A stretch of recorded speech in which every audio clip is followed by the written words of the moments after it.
여러분, 우리 속담에 많은 분들이 알고 있는 돼지 목에 진주 목걸이라는 말이 있는데, 이 말은 사실은 일본의 속담입니다. 아무리 귀한 것도 그 가치를 알지 못한다면, 그것을 가졌다고 하더라도 제대로 사용하고 누리지 못하게 되어진다, 어울리지 않는다라는 말을 하고 있는 말입니다. 성경에도 이와 비슷한 말이 있습니다. 마태복음 7장 6절에 보면 예수님께서 거룩한 것을 개에게 주지 말며 너희 진주를 돼지 앞에 던지지 말라. 그들이 그것을 밟고 발로 돌이켜 너희를 찢어 상하게 할까 염려하라 라고 이야기했어요.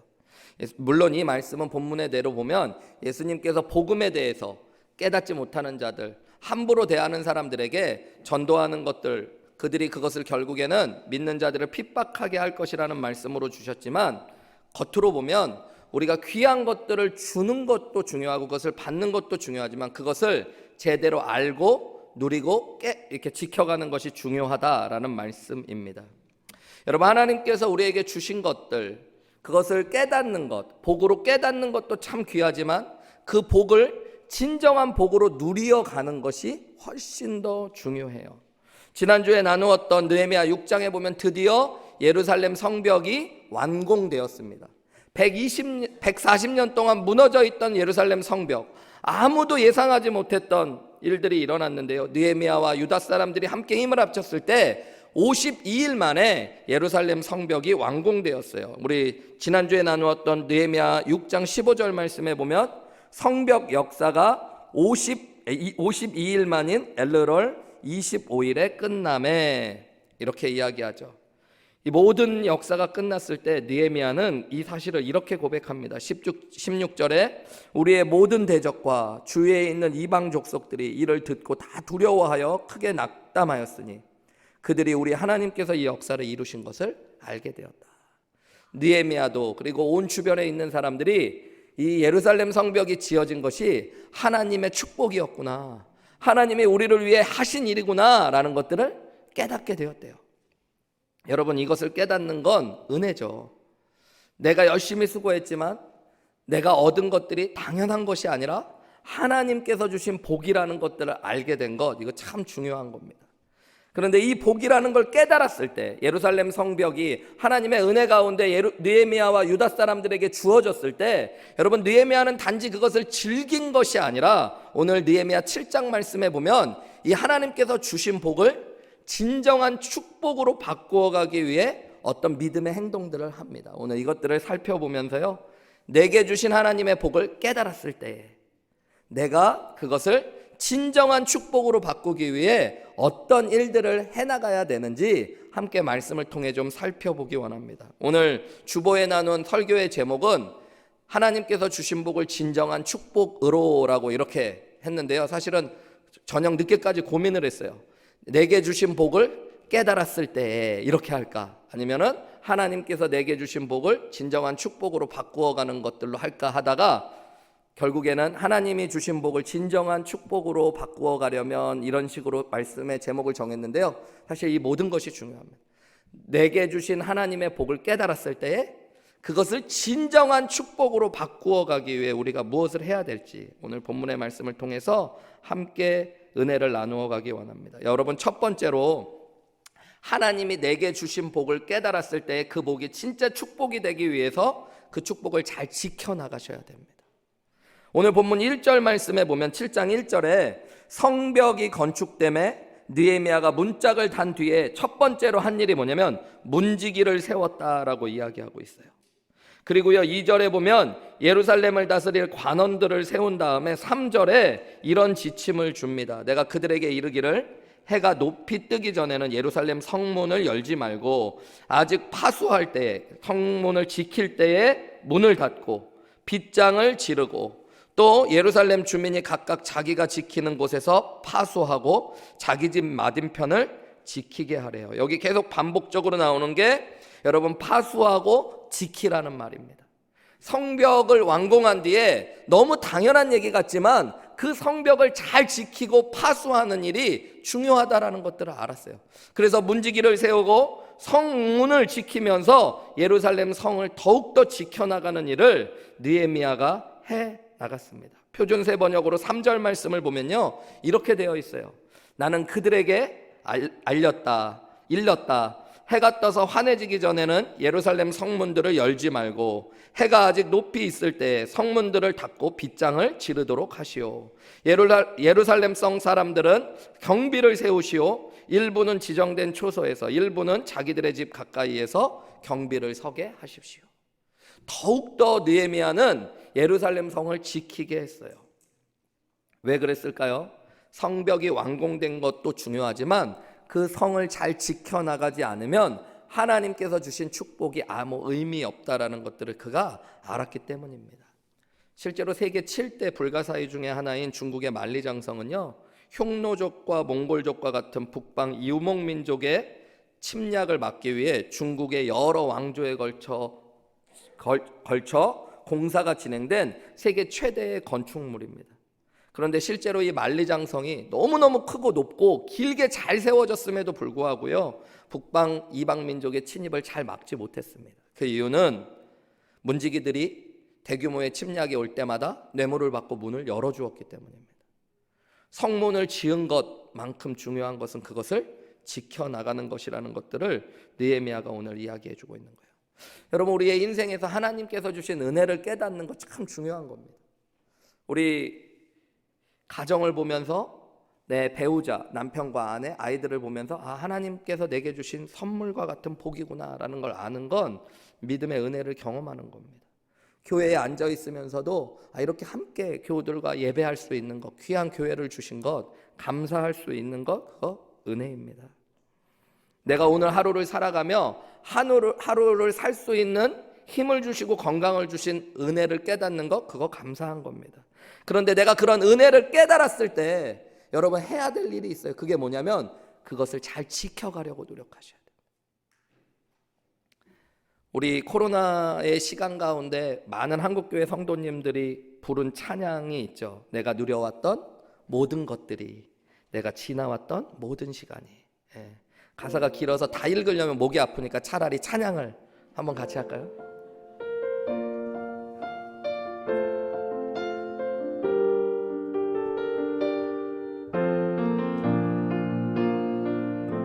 내가 누려왔던 모든 것들이, 내가 누려왔던 모든 것들이, 내가 지나왔던 모든 시간이, 내가 걸어왔던 모든 순간이, 내가 걸어왔던 모든 순간이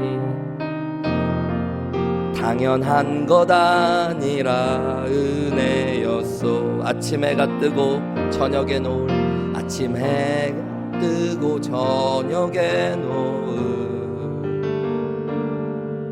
봄의 꽃향기와 가을의 열매, 변하는 계절의 모든 순간이 당연한 것 아니라 은혜였소. 내가 이 땅에 태어나 사는 것, 내가 이 땅에 태어나 사는 것, 어린아이 시절과 지금까지 숨을 쉬며 살며 꿈을 꾸는 삶, 당연한 것 아니라 은혜였소. 내가 하나님의 자녀로 살며 오늘 찬양하고 예배하는 삶, 복음을 전할 수 있는 축복이 당연한 것 아니라 은혜였소. 모든 것이 은혜, 은혜, 은혜, 한없는 은혜. 내 삶에 당연한 건 하나도 없었던 것을, 모든 것이 은혜, 은혜, 은혜였소. 여러분, 이것을 깨닫는 것들 복이죠. 내가 당연하게 여겼던 것들 가운데 하나님이 내게 주신 은혜가 가득했다는 걸 아는 거 복입니다. 그런데 여러분, 그 은혜를 깨달았을 때 우리가 해야 될 것이 있어요. 이것을 지켜가려고 하셔야 돼요. 여러분, 우리가 지난주에 나누었던 말씀 가운데 읽지 않은 느헤미야 6장 17절부터 19절에 보면 성벽이 완공되었음에도 불구하고 여전히 대적은 활동하고 있었고요. 대적이었던 도비아가 더 은밀하게, 더 영향력 있게 활동하고 있었다는 것들을 설명하고 있습니다. 17절부터 19절 말씀을 보실까요? 또한 그때 유다의 귀족들이 여러 번 도비아에게 편지하였고 도비아의 편지도 그들에게 이르렀으니 도비아는 아라의 아들 스가냐의 사위가 되었고 도비아의 아들 여호하난도 베레게아의 아들 무술람의 딸을 아내로 맞이하였으므로 유다에서 그와 동맹한 자가 많음이라. 그들이 도비아의 선행을 내 앞에 말하고 또 내 말도 그들에게 전하매 도비아가 내게 편지하여 나를 두렵게 하고자 하였노라. 성벽이 완공되었어도 은밀한 가운데 도비아가 여전히 영향력을 끼치고 느헤미야를 위협하고 예루살렘을 위협하고 있었다고 이야기합니다. 많은 예루살렘에 있었던 귀족들이 도비아와 혈연 관계로 연결되어 있었고요. 그들과 함께 힘을 합쳐서 느헤미야를 위협하고 있었어요. 그래서 느헤미야는 성벽이 완공된 뒤에도 이 성을 잘 지켜내야 된다라는 것들을 깨닫게 된 것입니다. 여러분, 우리의 인생에도 마찬가지예요. 우리가 하나님 주신 복을 깨달았을 때 알아야 될 것이 있어요. 하나님께서는 우리에게 좋은 것들, 귀한 것들을 주시지만 여러분, 악한 영인 마귀는 언제든지 하나님께서 주신 복을 망가뜨리고 빼앗아 가려고 하고 있다는 것들을 아셔야 돼요. 하나님의 은혜 가운데 이 땅을 살며 믿음이라는 복을 받았어요. 구원받고 하나님 자녀가 되었어요. 여러분, 마귀가 우는 사자와 같이 우리의 믿음을 언제든지 집어삼키려고 합니다. 무너져 있던 내 마음에 하나님께서 담비와 같은 은혜를 주시고 내 마음과 영혼을 회복시키셨어요. 여러분, 그것을 복으로 알 때 그것을 지켜내지 못하면 어느 순간 다시 우리의 은혜를 빼앗으려는 악한 영이 존재합니다. 하나님께서 보물과 같은 자녀들을 내게 주셨는데 여러분, 이 땅에 폐악하고 죄악된 세상을 통하여 마귀가 우리의 자녀들을 망가뜨리고 넘어뜨리려고 합니다. 우리의 가정을 무너뜨리려고 하고 하나님께서 주신 귀한 교회도 무너뜨리려고 합니다. 여러분, 베드로전서 5장 8절의 말씀은 이렇게 이야기하죠. 사도 바울이 근신하라 깨어라. 왜냐하면 너희 대적 마귀가 우는 사자같이 두루 다니며 삼킬 자를 찾고 있다라고 이야기하고 있어요. 여러분, 언제든지 마귀가 하나님께서 내게 주신 복과 은혜들, 믿음, 그리고 나 자신을 삼키려고 합니다. 그래서 여러분, 하나님께서 주신 복을 깨달았을 때 이 복을 지키려는 노력이 필요해요. 이 복을 지키기 위해 베드로전서는 근신하고 깨어 있으라고 베드로 사도가 이야기하고 있죠. 그런데 근신하고 깨어 있는다는 게 무슨 뜻일까요? 마태복음 26장에 보면 예수님께서 십자가에 못 박혀 죽으시기 전에 이제 제자들에게 큰 시험이 올 것들을 말씀하시며 예수님이 깨어 있는 것이 무엇인지에 대해서 말씀하셨어요. 마태복음 26장 41절에 시험에 들지 않게 깨어 뭐 하래요? 기도하라고 말씀하셔요. 여러분, 우리가 가정, 교회, 믿음, 우리의 가족들, 내가 받은 은혜들 지켜나가기 위해 하셔야 될 것들이 있는데요. 여러분, 기도하며 깨어 있으셔야 됩니다. 하나님, 이 은혜를, 이 복을 내가 잃어버리지 않게 해주십시오. 하나님, 이 복을 지켜나갈 수 있도록 하나님의 은혜를 더하여 주옵소서. 내 힘으로는 지킬 수 없는 귀한 가정을 지킬 수 있게 주님 도와주십시오 하는 기도가 있을 때 우리가 깨어 악한 영으로부터 하나님의 복을 지켜나갈 수 있는 은혜를 누리게 되어지는 거예요. 여러분, 내가 가만히 있다고 내가 깨달은 복이 그저 계속 나에게 있을 거라는 건 착각입니다. 내가 받은 복인 줄 알았던 것들이 어느 순간에 여러분 빼앗겨지고 무너져 있는 것들을 보게 될지도 몰라요. 그래서 여러분, 무언가를 얻는 것보다 지키는 게 훨씬 더 어려운 겁니다. 올림픽도 2연패, 3연패를 한 사람들을 영웅과 같이 칭송하는 이유는 정상에 오르는 것, 한 번 승리를 거두는 것도 중요하지만 그것을 지키는 것이 훨씬 어렵기 때문입니다. 여러분, 하나님께서 주신 축복을 이 땅의 악한 영은 언제든지 파괴하고 무너뜨리려고 한다는 것들을 기억하셔야 돼요. 우리 가정 안에 하나님의 자녀답게 살지 못하게 하는 습관과 문화와 도덕과 윤리가 들어오려고 하면 그것을 문을 닫고 지켜내실 수 있는 은혜가 필요합니다. 그래서 기도하셔야 돼요. 몇 주 전부터 말씀을 봉독하고 나서 이는 살아계신 하나님의 말씀입니다 라는 말로 선포를 하고 성도님들과 함께 아멘으로 화답하자라고 이야기를 했습니다. 제가 그렇게 결정했던 이유 중에 하나는 몇 주간에 걸쳐서요, 오늘날 미국에 있는 교회들, 또 이민교회, 한국에 있는 교회들과 목회자들의 이야기를 들으면서 요즘에 성경 자체가 하나님의 말씀 그 전부라고 이야기하지 않는 가르침이 너무너무 팽배해져 가고 있다는 것들을 목사님들과 이야기를 나누었습니다. 하나님의 말씀도 들어있지만 이곳에는 하나님의 말씀이 아닌 것도 있다. 내 생각에 맞는 것은 하나님의 말씀이지만 하나님의 말씀이 아닌 것도 있다라는 가르침들이 오늘날 교회 안에도 심지어 너무 많이 퍼져간다는 이야기를 들으면, 여러분 사실 하나님의 말씀인 성경이 우리 손에 쥐어졌다는 거 너무너무 큰 복입니다.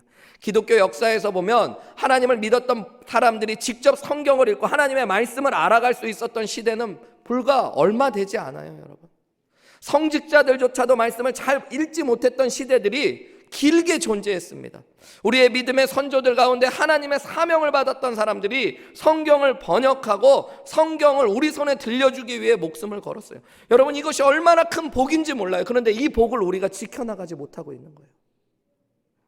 그래서 하나님 이 비진리가 판치는 세상 속에서 진리의 말씀을 지키는 마음으로 우리 교회 성도님들 다 당연한 듯이 알고 있는 말씀이지만 말씀을 읽고 나서는 이는 살아계신 하나님의 말씀입니다 라는 선포를 하고 그에 대해 아멘이라고 여길 때 여러분, 우리가 이 복도 지켜갈 수 있는 거예요.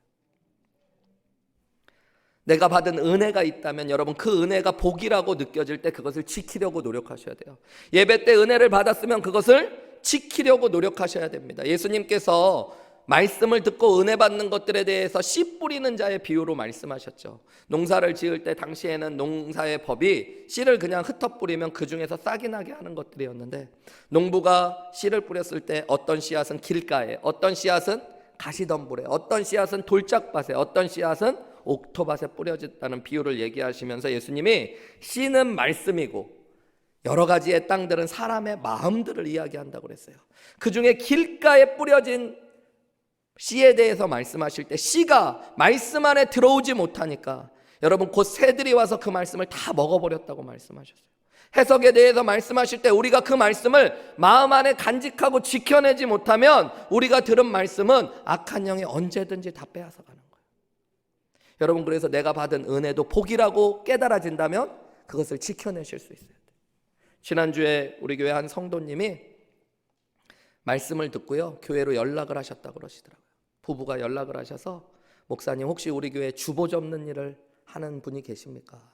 그래서 아침 일찍 목사님들이나 사모님들 일찍 오신 분들이 같이 여럿이서 하고 누가 정해진 사람은 없다고 그랬더니 자기가 저희 부부가 그 일을 계속 할 수 있나요? 라고 얘기합니다. 지난주에 왜 그런 전화를 하셨겠어요? 여러분, 아무것도 모르는 분들은 이미 다 말씀의 복을 지켜내지 못하신 분들이시죠.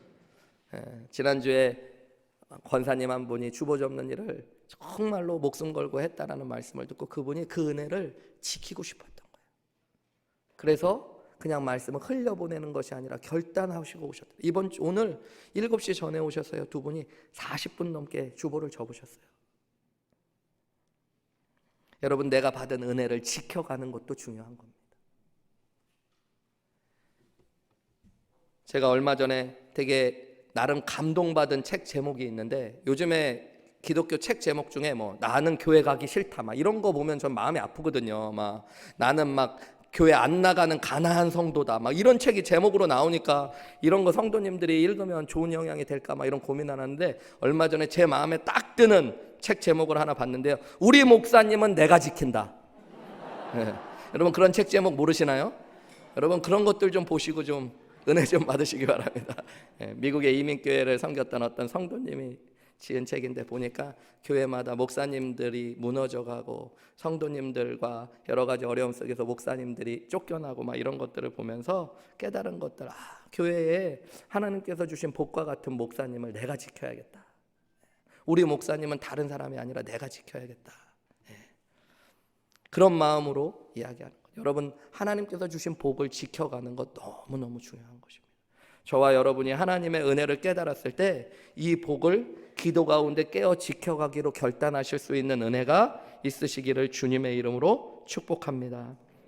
주님, 우리 가정을 지켜주세요. 주님, 내 믿음을 지켜주세요. 주님, 우리 자녀들을 지켜주세요. 주님, 우리 교회를 지켜주세요. 여러분, 이렇게 기도하실 때 하나님께서 주신 복을 우리 안에 축복으로 바꾸게 하시는 하나님의 은혜를 누리게 하실 줄 믿습니다. 두 번째로 오늘 느헤미야 7장의 말씀을 통해서 하나님께서 주신 복을 깨달았을 때 그 복이 진짜 축복으로 바뀌어지기 위해서 느헤미야가 하는 행동은 축복을 잘 관리하여 번성케 하기 원했습니다. 2절 말씀에 보면 느헤미야가 예루살렘을 다스릴 관리들을 세웁니다. 내 아우 하나니와 영문의 간원 하나냐가 함께 예루살렘을 다스리게 하였는데, 하나냐는 충성스러운 사람이요 하나님을 경외함이 무리 중에 뛰어나대요. 두 명의 지도자를 세워요. 왜냐하면 예루살렘 성을 다스리기 위해서였다고 이야기합니다. 왜 예루살렘 성을 다스리는 사람이 필요했을까요? 4절 말씀에 보면 예루살렘 성은 광대하고 그 주민이 적고 가옥은 미처 건축하지 못하였대요. 성벽은 다 지어졌지만 여전히 예루살렘은 연약하고 회파되어져 있었습니다. 광대한 성읍의 주민들이 적고 가옥도 미처 다 지어지지 않았었어요. 그래서 그저 성벽을 짓고 끝나는 것이 아니라 이 성벽을 통해 느헤미야는 예루살렘 성을 잘 다스리고 관리해서 번성케 해야 된다는 것들을 깨달았던 거예요. 우리가 다 읽지는 않지만 5절부터 여러분 길게 나온 말씀 60절까지의 말씀해 보면 느헤미야가 예루살렘에서 살게 될 사람들을 등록합니다. 마치 주민등록을 등록하듯이 어떤 사람의 가문은 몇백 명, 누구누구의 자손들은 몇백 명 하면서 이름을 따라서 쭉 주민들을 관리하고 등록해요. 왜요? 그들을 잘 다스리고 관리해서 예루살렘을 진짜 번성케 하는 성으로 세우기 위해서였어요. 예루살렘 성벽이 지어졌다고 바로 예루살렘 성 자체가 번성케 되고 강하게 되어지는 게 아니었어요. 그것을 잘 관리하고 다스려서 강하고 부한 성으로 세워야 된다는 것을 느헤미야가 알았던 것입니다. 여러분, 하나님께서 우리에게 주시는 복 중에 대부분은 제가 보기에 하나님은 우리에게 완성된 요리를 주실 때도 있지만 어떨 때는 여러분 재료만 주실 때가 있어요. 이걸 어떻게 먹으라고인가, 막 당근을 씹어 먹어야 되나가 아니라 여러분 재료를 잘 보시고 그것을 잘 관리해서 요리를 해서 보면은 어마어마한 맛있는 음식이 될 수 있는 것들로 우리에게 주시는 거예요. 하나님은 그저 우리가 가만히 있고 하나님께서 주시는 것만 받아 누리라고 하시는 것이 아니라 하나님께서 우리에게 복의 모든 재료와 여건을 주시고요, 그것을 우리가 잘 관리하고 다스려서 번성케 해서 하나님의 복을 누리게 하시는 것이 하나님의 뜻일 때가 많이 있어요. 하나님은 우리와 함께 하시기 원하시기 때문입니다. 그래서 여러분 성경에 보면 청지기 비유라는 게 나오잖아요. 예수님께서 마지막 날 이 땅에 오셔서 사람들을 결산하실 날들에 대해서 비유로 말씀하실 때 부자인 주인이 먼 여행을 떠나면서 종들에게 달란트, 큰 돈을 나누어 줍니다. 어떤 종에게는 1달란트, 어떤 종에게는 3달란트, 어떤 종에게는 5달란트. 여러분, 1달란트가 몇 억에 해당하는 돈이에요. 그러니까 한 종마다에게 많은 돈을 줬어요. 그리고 나중에 와서 결산합니다. 보면 내가 받은 것들에 대해서 감사하면서 이것이 복인 줄 알면서 그것을 잘 관리하고 번성케 했던 종들은 어떻게 해요? 칭찬받잖아요. 그런데 그것이 복인 줄 모르고 땅에 그저 묻어두었던 종은 하나님께 책망받는 것들. 여러분, 그것이 마지막 결산의 날에 일어날 일이라고 말씀하셔요. 여러분, 우리가 받은 복을 깨달았을 때 그 복을 내가 잘 관리하고 더 번성케 해서 하나님께 영광 돌려야 된다는 것들을 깨닫는 것, 그것이 중요합니다. 느헤미야는 그것을 깨달았어요. 예루살렘 성벽을 완성케 하신 하나님의 복을 깨달았을 때 여기서 멈추지 않고 예루살렘을 더 강하고 부하고 아름다운 도시로 만들어가기 원했던 것입니다. 캘리포니아에 있는 오렌지 카운티에 수정교회라는 교회가 있습니다. 크리스탈 처치. 한때 미국에서 기독교 교회의 랜드마크와 같이 불리웠던 곳이에요. 100개의 파이프를 가진 파이프 올간이 있고요, 교회의 전 건물이 유리로 되어져 있습니다. 그래서 바깥의 아름다운 광경이 숲이 다 보이는 교회. 근데 이 교회가 교인의 수가 점점 줄어들고 2010년도에는 캐톨릭 교회에 팔려졌고요. 2010년도 후반에는 미국에 있는 한국의 이단 신천지를 믿는 사람들 1,500명이 모여서 그곳에서 예배하고 교육하는 장소로 그것을 빌려주게 되어집니다. 여러분, 아무리 화려한 건물을 지었다고 하더라도 그것을 잘 관리하고 다스리지 못하면 그것이 진짜 축복이 되어지지 않는다는 것들을 알려주고 있는 거예요. 건강의 복을 받은 분들 가운데 건강을 자신하다가 그것을 관리하지 못하고 몸이 더 안 좋아지는 분들을 볼 때가 있습니다. 반면에 받은 것은 적지만 이게 복인 줄을 깨달아서 건강을 더 내가 연약하니까 더 잘 관리해야지, 더 하나님이 주신 거니까 더 노력해야지 하고 나서 여러분 몸이 연약한 줄 알았는데 나중에 보면 훨씬 더 건강하게 삶을 살아가시는 분들도 있잖아요. 물질도 마찬가지입니다. 내가 하나님께서 주신 것들을 그저 받은 것에서만 멈추는 것이 아니라 그것을 잘 관리해서 번성케 할 때 진짜 복이 되어지는 거예요. 제가 알았던 권사님 한 분은 미러키에서 라스베가스에 가셨다가 라스베가스에서 신문에 나오고 방송에 나올 만큼 잭팟을 받으셨대요. 몇백억을 수십 년 전에. 근데 그분이 저를 만났을 때 미러키에서 사시는데 돈이 하나도 없으신 거예요. 어떻게 그 돈이 다 날아갔나 얘기했더니 LA에서 사람들이 다 알아가지고 한인타운을 떠나서 시카고로 왔는데 시카고에 와가지고 3번 사업 망했더니 돈이 금방 다 날아가더래요. 사기 2번, 그 다음에 내가 노력했는데 안 되는 거 1번, 그래서 망했더니 글로서리를 하나 사게 됐는데요. 갔더니 어마어마하게 큰 글로서리인데 초등학교 앞에 있는데 초등학교만 끝나면 애들이 막 미어지게 몰려 막 뛰어서 막 밀려 들어오더래요. 얼마나 애들이 막 과자를 사고 막 집어가는지 한 달 동안 보니까 이 가게를 얻으면 그냥 떼돈을 벌겠다 해가지고 가게를 인수했는데요. 한국 사람이 속인 건데 그 아이들에게, 초등학교 아이들에게 돈을 주고요, 또 음식 거의 무료로 가져갈 수 있다고 얘기해갖고 애들이 학교만 끝나면 와가지고 가져갔는데 딱 인수하고 났더니 손님이 하나도 없는 거예요. 초등학교 아이들이 아무도 안 오는 거예요. 그때부터 망하기 시작하셔갖고 돈을 싹 다 날리셨다.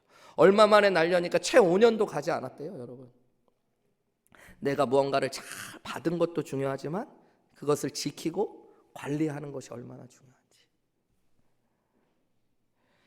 여러분, 내가 받은 은혜를 잘 관리해서 귀한 것들로 만들어서 하나님의 진정한 축복으로 바꿔가는 것이 하나님께서 주신 복의 비밀이라는 것들을 깨닫는 귀한 아침 되시기를 주님의 이름으로 축복합니다. 하나님이 내게 주신 가정을 복이라고 생각하면 남편의 자리에서, 아내의 자리에서, 자녀의 자리에서 여러분 가정을 함께 아름답게 가꾸기 위하여 섬기십시오. 여러분, 그러면서 가정 자녀들을 보살피시고 서로를 사랑하시면서 여러분에게 허락되신 하나님의 가정이 진짜 번성케 되어지고 화목한 가정으로 세워지시기를 주님의 이름으로 축복합니다. 여러분, 교회도 하나님께서 우리에게 주신 복이에요. 요즘에 달라스에서, 물론 저에게 듣기 좋으라고 하는 이야기인지는 모르겠지만 여러분을 통해 여러 군데서 들었어요. 교회를 안 다니시는 분들도 한우리교회가 참 좋은 교회라는 소문이 많이 나고 있대요. 여러분, 목사님, 오랫동안 목회하신 목사님 은혜롭게 은퇴하게 하시고 또 부족하지만 젊은 종이 왔을 때 온 교회가 한 마음으로 목사님과 함께 힘을 합쳐서 교회를 섬겨간다는 소문이 나서 좋은 교회라는 소문이 났대요. 여러분, 이렇게 영적으로 좋은 흐름을 타는 것 귀한 것이지만 여러분, 이때 우리가 이것을 더 잘 관리하고 더 하나님의 교회를 열심히 섬겨서 교회가 더 하나님의 은혜 가운데 서갈 수 있도록 해야 된다는 것들을 깨닫는 귀한 아침 되시기를 주님의 이름으로 축복합니다. 하나님이 내게 은혜를 주시고 믿음을 주셨으면 그것을 더 키워가셨으면 좋겠어요. 여러분, 그것이 하나님이 내게 주신 복을 깨달았을 때 해야 될 2번째 일입니다. 마지막 3번째로, 하나님이 내게 주신 복을 깨달았을 때 그 복을 진정한 축복으로 바꾸기 위하여 축복을 하나님께 드리는 예배, 영광이 되게 해야 된다라는 것이 3번째 느헤미야를 통해 깨닫게 되는 영적인 원리입니다. 여러분, 오늘 느헤미야 7장 1절부터 4절까지의 말씀에 보면 곳곳에서 느헤미야가 중요하게 했던 일들이 한 가지 일을 향해 가고 있어요. 1절 말씀에 보면 성벽이 건축됨에 문짝을 달고 문지기와 노래하는 자들과 레위 사람들을 세웠다. 문지기를 세운 다음에 누구를 세워요? 노래하는 자들. 이 사람들은 가수가 아니에요. 여러분, 하나님 앞에 찬양하는 찬양으로 구별된 레위인들을 따로 세웠다는 것입니다. 그리고 예배하고 성전을 지키고 제사를 섬길 레위 사람들을 세웠다라고 이야기하고 있죠. 본문의 말씀 5절부터의 말씀에 보면요, 예루살렘에서 살게 될 사람들을 등록할 때 레위 사람들을 특별히 구분해서 세우고 있다는 것들을 곳곳에서 보게 되어지고요. 여러분, 맨 마지막에 해당하는 70절부터 72절에 보면 느헤미야가 예루살렘 성벽이 공사되어 갈 때 백성들과 족장들이 바쳤던 예물들, 공사를 위해 헌신했던 물질들을 기록하고 있습니다. 그런데 70부터 72절을 한번 보실까요? 어떤 족장들은 역사를 위하여 보조하였고 총독은 금 1000드라크마와 대접 50과 무엇을 드렸대요? 제사장의 의복 530벌을 보물곳간에 드렸고, 또 어떤 족장들은 금 2만 드라크마와 금 2200만회를 역사곳간에 드렸고, 그 나머지 백성은 금 2만 드라크마와 은 2000만회와 그 다음에 뭐를 했어요? 제사장의 의복 67벌을 드렸대요. 무슨 얘기냐면요, 여러분, 공사가 한참 될 때 물질이 필요하니까 족장들과 백성들이 역사하는, 공사하는 곳간에 여러 보물들을, 그 다음에 귀한 물질들을 헌신했다는 얘기인데요, 이 헌신 가운데도 무엇을 했냐면 제사장의 옷들을 드렸어요. 공사를 하고 있는데 왜 제사장들의 옷들을 드렸을까요? 느헤미야와 유다 사람들은 알았어요. 그저 성벽을 짓는 것은 아무 의미가 없어요. 이 성벽을 짓고 나서 예루살렘 도성이 온전케 회복된 뒤에 여러분, 예루살렘 성을 통해 하나님께 예배해야 된다는 것들을 알았던 거예요. 그래서 제사장들을 세우는 일들, 그리고 제사장들의 옷을 미리 준비하는 일들을 그들이 감당했던 것입니다. 성벽을 짓고 성이 부국하고 강대해지고 많은 민족이 살게 되는 게 목적이 아니라, 그 목적을 넘어서 예루살렘 도성은 하나님께서 예배하도록 구별하신 도성이고, 그것을 통해 하나님께 예배하고 영광 돌려야 된다는 것들을 안 거예요. 한마디로 느헤미야는 하나님께서 내게 주신 복, 성벽의 완공을 보았을 때 그것을 통해 하나님께 예배하고 영광 돌려야 된다는 걸 깨달은 것이죠. 여러분, 우리 인생의 목적도 마찬가지입니다. 우리가 구원받고 나서는요, 우리에게 있는 인생의 최종 목적은 한 가지예요. 그게 뭐냐면 하나님을 예배하고 하나님께 영광 돌리는 겁니다.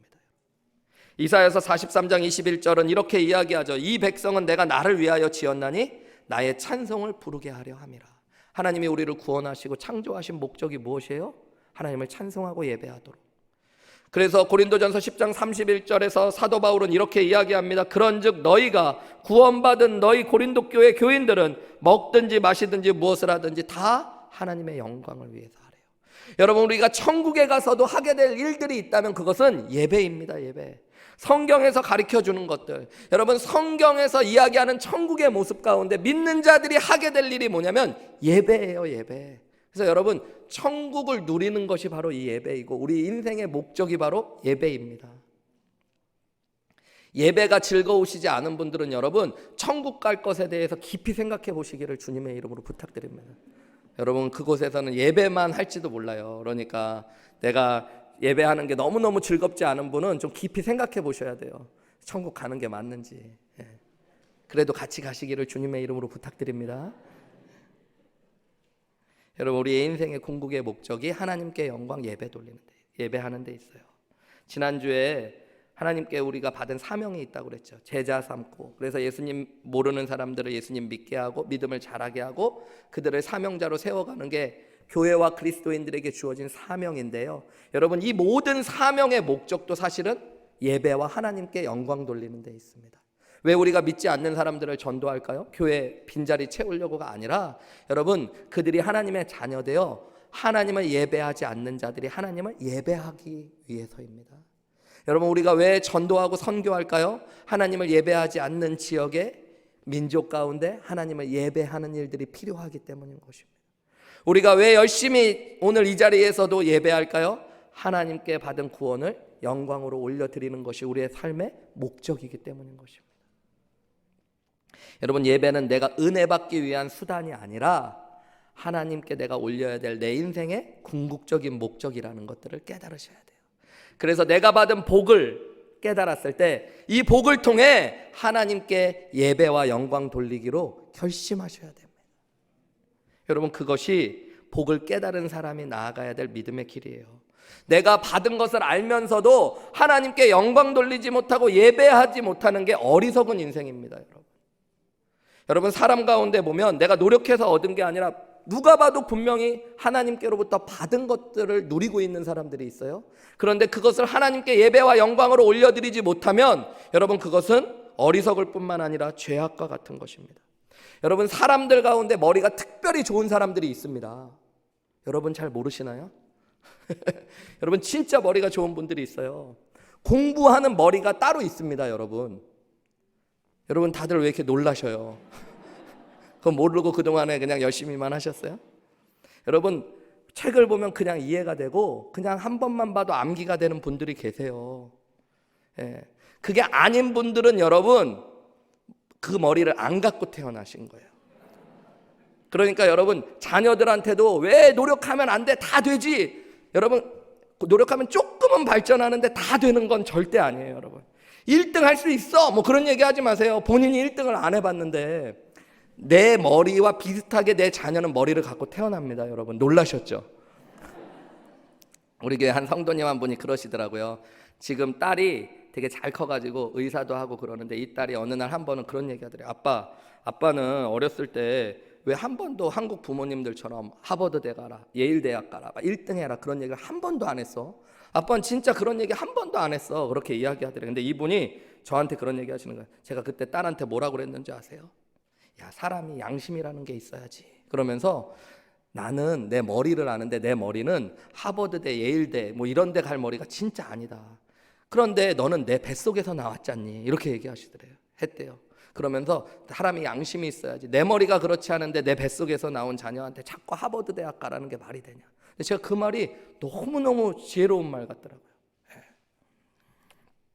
여러분, 오늘부터 자녀들한테 내 머리와 비슷할 수 있다는, 실제로 우리 교회도요, 한 성도님 얘기를 들었더니 이분이 한국에서 서울대 나오시고요, 미국에서도 제일 좋은 대학교에서 PhD 받으시고 교수로 하시는 분인데 이런 얘기 하시는 거예요. 고등학교 때 몸이 너무 안 좋아서 거의 1년을 학교를 못 다녔대요.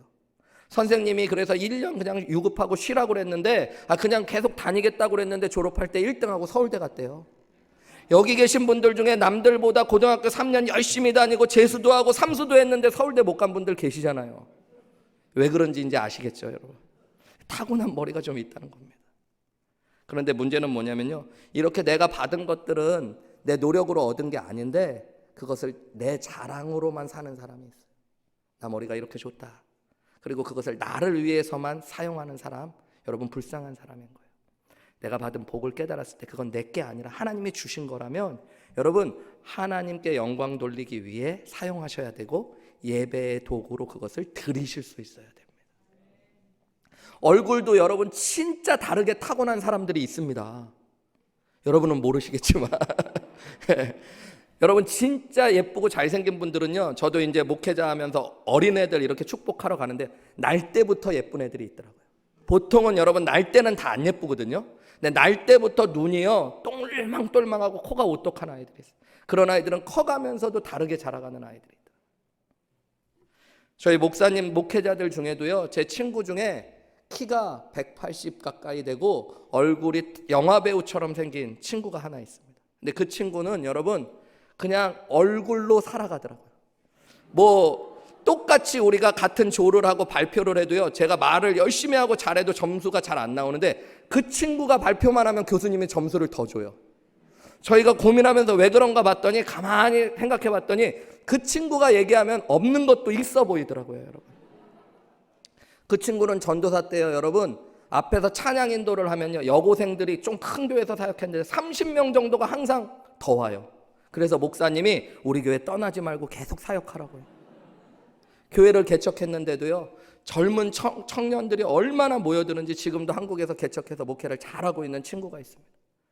그 친구는 제가 보니까 성도님들이 앞에 서서요 별말 안 해도 얼굴을 보고 은혜를 받으시더라고요. 저는 아직까지 그런 경험을 해본 적이 한 번도 없어요. 성도님들이 제 얼굴을 보고 은혜 받았다는 것들을 경험해 본 적이 한 번도 없어요. 목이 쉬어라 막 죽어라 설교해도 은혜를 받을까 말까. 여러분 근데 그런 건 타고나는 거잖아요. 저는 태어날 때부터 작았고 지금까지 작거든요. 눈에 띄게 얼굴이 생겼다는 이야기를 들어본 적도 없거든요. 그러니까 저는 뭐 타고나지 않았고 그 친구는 타고난 건데 그거를 자기의 자랑처럼 여기고 자기만을 위해 쓴다면 여러분 그거 얼마나 불쌍한 인생입니까? 그게 아니라 내가 받은 복을 깨달았을 때 그건 내 노력으로 얻은 게 아니니까 이것으로 어떻게 하나님께 영광 돌릴까? 이것이 어떻게 하나님께 예배의 도구가 되어질까를 깨닫는 게 여러분 귀한 은혜인 것입니다. 내가 받은 복을 깨달았을 때 여러분 이 복이 하나님께 드리는 예배와 영광이 되도록 하는 귀한 은혜가 저와 여러분 가운데 있으시기를 주님의 이름으로 축복합니다. 왜냐하면 우리 삶의 목적은 하나님을 예배하고 하나님께 영광 돌리는 것이기 때문이에요. 여러분 예배가 무너져가고 있는 이 코로나 팬데믹 기간 가운데 여러분 정말로 저와 여러분의 삶의 예배가 회복되시기를 주님의 이름으로 축복합니다. 이제 일어나셔야 될 때예요, 여러분.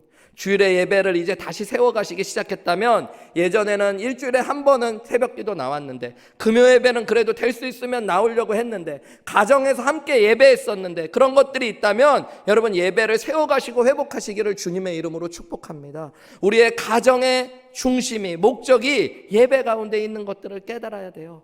이번 주에 한 성도님과 이야기하는데 그동안에 가정에 여러 가지 자녀들과 함께 어려운 일들이 있었는데 너무너무 힘들고 어려워서 그래도 예배 한번 해보자고 처음으로 가정에서 자녀들과 예배를 드려봤대요.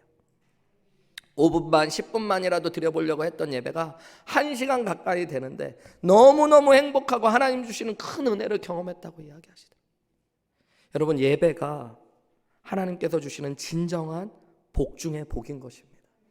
내가 받은 것들을 그래서 진정한 복인 예배의 수단으로 도구로 올려드릴 수 있는 귀한 축복이 저와 여러분 가운데 있으시기를 다시 한번 주님의 이름으로 축복합니다. 2007년도 LA에서 미랄 선교회 장애우 장학복지기금 수여식이 열렸습니다. 그때 여러 명의 장애우들이 이 장학복지기금을 받게 되었는데요. 그 중에 송현철 형제님이 계셨습니다. 이분은 UCLA에서 경제학 박사과정을 공부하고 계시는 분이셨는데요. 태어날 때부터 중증 뇌성마비로 태어나서요. 언어장애, 청각장애, 근육 무력증을 앓고 계시는 분입니다. 이분이 이 기금을 받고 소감을 발표하는 자리에서 걸어 나오기도 힘든 몸을 이끌고 걸어 나오시고 입을 어렵게 벌리면서 이런 이야기를 하십니다. 나는 구원을 받고 나서 주님께서 내게 주신 복들을 깨달아가기 시작했습니다. 내게 있는 장애도 하나님의 복이라는 걸 알게 되었습니다. 하나님이 내게 주신 것이기 때문에 하나님은 나에게 장애가 있더라도 내가 할 수 있는 부분에서 최선을 다해 헌신하라고 말씀하셨습니다. 그리고 내가 그렇게 내가 할 수 있는 것에 최선을 다할 때 나를 통해 하나님이 누구보다 크게 영광 받으신다는 걸 깨달았다는 거예요. 그래서 자신은 하나님께 영광 돌리기 위하여 예배하기 위하여 오늘도 내 온 힘을 위하여 최선을 다하고 있다고요. 여러분 그 이야기를 듣는 많은 사람들이 감동을 받고 은혜를 받았어요. 또 그 자리에서 하나님께 영광을 올려드렸습니다. 여러분 내가 받은 것들을 바라보시면서 그것을 하나님의 복으로 여기고 하나님께 영광, 하나님께 예배로 올려드리기를 소망하면서 작은 것일지라도 부족한 것일지라도 한 달란트만 받았다고 느껴질 때에도 그것을 지켜나가고 그것을 잘 관리해서 하나님 앞에 귀하게 올려드려서 예배와 영광의 도구 수단으로 하나님의 찬송이 되어지시는 저와 여러분들이 되시기를 주님의 이름으로 다시 한번 축복합니다. 우리 함께 기도하셨으면 좋겠어요. 여러분 오늘 주신 말씀을 생각하면서 한 해를 마무리하는 가운데 진짜 하나님의 복을 내가 헤아려 보고 깨닫는 은혜를 달라고 기도하셨으면 좋겠어요. 내가 당연하게 누려왔던 것들, 나의 지난 시간들, 해가 뜨고 지는 것들도, 변하는 계절도, 내가 이 땅에 태어나 사는 것들, 어린아이 시절 숨을 쉬며 살며 꿈을 꾸는 것들, 하나님께 예배할 수 있는 것, 찬양할 수 있는 것, 복음을 알고 전할 수 있는 것, 모든 것이 하나님의 은혜인데 하나님 그 은혜를 깨달았을 때 그 은혜를 지켜나가게 하시고 그 은혜를 관리하고 번성케 하는 은혜를 누리게 하시며 오직 그 은혜 가운데 하나님을 예배하고 하나님께 영광 돌리는 믿음의 걸음을 걸어갈 수 있도록 나를 축복하여 달라고 우리 가정을 축복하여 주시고 우리 교회를 축복하여 달라고 우리 함께 통성으로 기도하며 나아가시겠습니다. 기도하시겠습니다.